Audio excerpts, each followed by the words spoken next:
محترم سامعین، جس صحابی کی بھی بات کی جائے وہ بے مثل و بے مثال ہے، وہ عظمت والا ہے، وہ شان والا ہے۔ صحابہ کرام اور اہل بیت اعظام کی جو شانیں ہیں، عظمتیں ہیں، فضیلتیں ہیں، وہ ان کی ذات کی وجہ سے ہرگز نہیں۔ سارے مرتبے، سارے مقام، ساری فضیلتیں صرف نسبت کی وجہ سے ہیں، جو ان کے نسبت رسول اللہ صلی اللہ علیہ وسلم کے ساتھ ہے۔ نسبت کی وجہ سے صحابہ کرام کا مقام اور مرتبہ ہے۔ نسبت کی وجہ سے اللہ نے قرآن میں صحابہ کرام کی تعریفوں کے پل باندھے ہیں۔ گزشتہ جمعے میں نے عرض کیا تھا، کوئی سپارہ، کوئی سورت، کوئی ورقہ، کوئی صفحہ، کوئی آیت، کوئی لفظ، کوئی حرف ایسا نہیں کہ جس میں صحابہ کرام کی شان نہ بیان کی جا رہی ہو۔ پورا کا پورا قرآن اور تمام احادیث مبارکہ صحابہ کرام، اہل بیت اعظام رضوان اللہ علیہ مجمعین کی تعریف قرآن و حدیث میں بھری ہوئی، اور خاص طور پر خلفائے اربعہ، ان کی فضائل، مناقب قرآن و حدیث میں جا بجا اور بے شمار جگہ۔ ہمارا موضوع خلیفہ سوم دوہرے دباد رسول ہیں، تو گزشتہ جمعے کچھ سعادتیں میں نے عرض کی، ان کا صرف نام لیے دیتا ہوں، پھر اپنے موضوع کی طرف آؤں گا۔ سیدنا عثمان غنی رضی اللہ عنہ کی پہلی سعادت کہ 5ویں پشت میں آپ کا شجرہ نسب رسول اللہ صلی اللہ علیہ وسلم کے خاندان سے ملتا ہے۔ آپ رضی اللہ عنہ کی دوسری سعادت بنو امیہ میں سب سے پہلے اور چوتھے نمبر پر اسلام قبول کرنے والی آپ ہستی ہیں۔ بنو امیہ میں تو سب سے پہلے نمبر پر، ویسے چوتھے نمبر پر آپ نے اسلام قبول کیا، یہ سب سے بڑی سعادت ہے۔ اور تیسری سعادت رسول اللہ صلی اللہ علیہ وآلہ وسلم کے گھر آپ دلہا بن کر آئے۔ رسول اللہ صلی اللہ علیہ وسلم نے اپنی صاحبزادی نور نظر لخت جگر سیدہ رقیہ رضی اللہ عنہا کو دلہن بنا کر سیدنا عثمان غنی رضی اللہ عنہ کے نکاح میں دیا۔ اتنا بڑا اعزاز ہے۔ اور پھر اس سے اگلا اعزاز،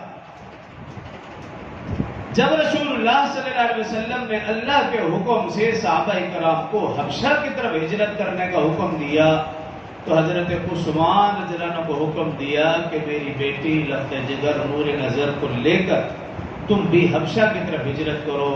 سیدنا عثمان غنی رضی اللہ عنہ نے رسول اللہ صلی اللہ علیہ وسلم کی بیٹی کے ساتھ حبشہ کی طرف ہجرت فرمائی۔ یہ بھی آپ کا اعزاز ہے۔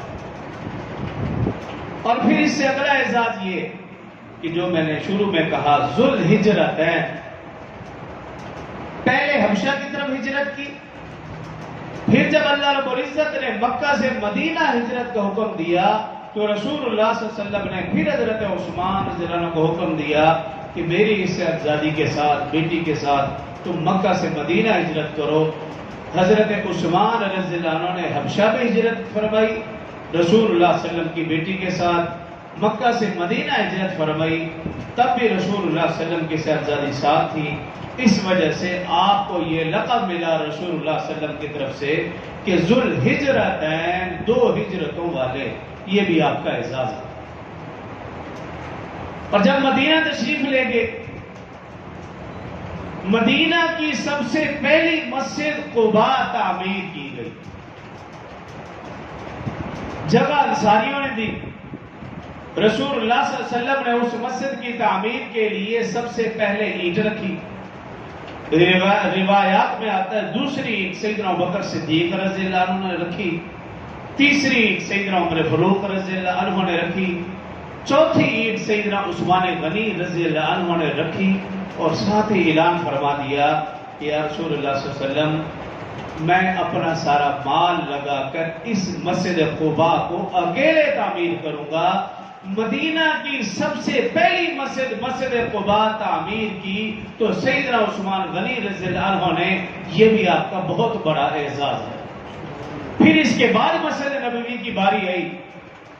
مسجد نبوی وہ جگہ دو یتیم بچے سعد سہیل کی تھی، سیدنا ابوبکر صدیق رضی اللہ عنہ نے ان سے جگہ خریدی اور مسجد کے لیے وقف کر دی۔ رسول اللہ صلی اللہ علیہ وسلم نے اعلان کیا، چندہ جمع کیا اور چندے کے ساتھ مسجد کی تعمیر مکمل کی۔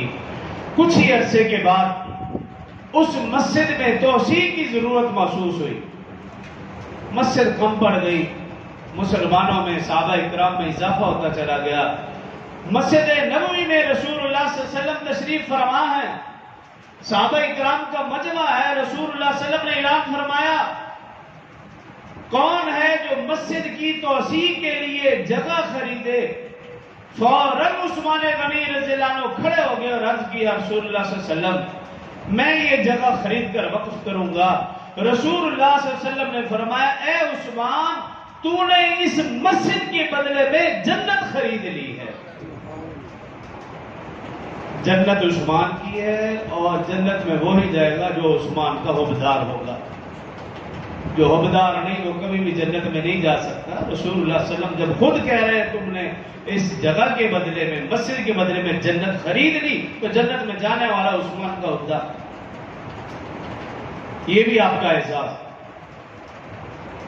پھر اگلا اعزاز دیکھیے، مدینہ میں ایک ہی کنواں تھا، یہودی اس کا مالک تھا، مہنگے داموں مسلمانوں کو پانی فروخت کرتا تھا، اور جب مسلمان بچیاں پانی لینے جاتی تو یہودی اکٹھے ہو کر مسلمان بچیوں کا مذاق اڑاتے تھے۔ رسول اللہ صلی اللہ علیہ وسلم نے ارشاد فرمایا، کون ہے جو اس کنویں کو خرید کر وقف کرے؟ سیدنا عثمان غنی رضی اللہ عنہ کھڑے اور عرض کیا، رسول اللہ صلی اللہ علیہ وسلم میں یہ کنواں خریدوں گا۔ سیدنا عثمان غنی رضی اللہ عنہ اس یہودی کے پاس گئے اور اس نے اس کی قیمت بڑھا دی، 2 گنا کر دی، 3 گنا کر دی، 4 گنا کر دی۔ اس کا مطلب یہ تھا کہ یہ نہیں خریدے گا جتنا مہنگا بیچا۔ سیدنا عثمان غنی رضی اللہ عنہ نے مہنگے داموں میں وہ کنواں خریدا، صرف مسلمانوں کے لیے نہیں، اس یہودی سے بھی کہا تیرے لیے بھی پانی فری ہے، تو بھی یہاں سے آ کر پانی پیا۔ کتنا بڑا اعزاز ہے عثمان غنی رضی اللہ عنہ کا۔